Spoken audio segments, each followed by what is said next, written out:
This is my voice vlog for my sonnet assessment. For this assessment we had to pick a sonnet and perform it as if it was a monologue or like an audition piece rather than in sonnet form. The initial challenge that I had with that was actually breaking it down into like natural speech. So when I decided on the sonnet I was going to perform, I wrote it all out without any punctuation, just in block, and added in my own punctuation where I thought it sounded more natural, so in order to try and get me out of saying it in the rhythm that the sonnets are kind of associated with. In order to try and make it feel quite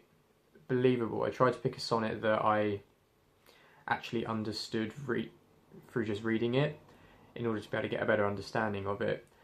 And that also helped in the rehearsal process, because rather than trying to learn something with not really understanding the meaning, it made it that much simpler because I actually knew what I was talking about. And that was also something I did in the rehearsal stage, was actually translating into like modern speech in order to perform it as if I was just speaking naturally now, which helped because my own emotions kind of came through with that, rather than, even though I understood it, reciting something that isn't in your natural kind of speech, the emotions don't always just flow freely through that, which is quite useful, as I was able to take the emotion that I felt when performing it, saying it in modern day speak, I was able to then put that into when I performed it with the original text. I was surprised that I had a bit of difficulty learning the lines for this, because I'm normally quite good with Shakespearean language, but I really struggled to learn this, even though it wasn't that much to learn. For some reason it just wouldn't sink in. But once I had kind of got the lines down, I was able to focus on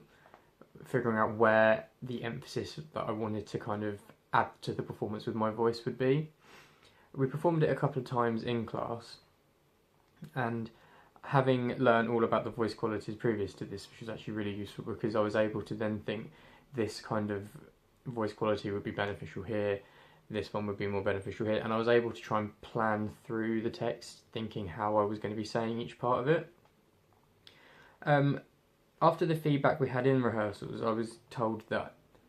I was kind of being a little bit too reserved with it, because at one point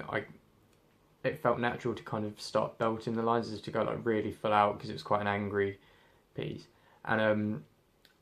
my voice did change throughout those parts, but I was told that it would be better if I just kind of let loose and just went full on with it, because I was still holding back a little bit.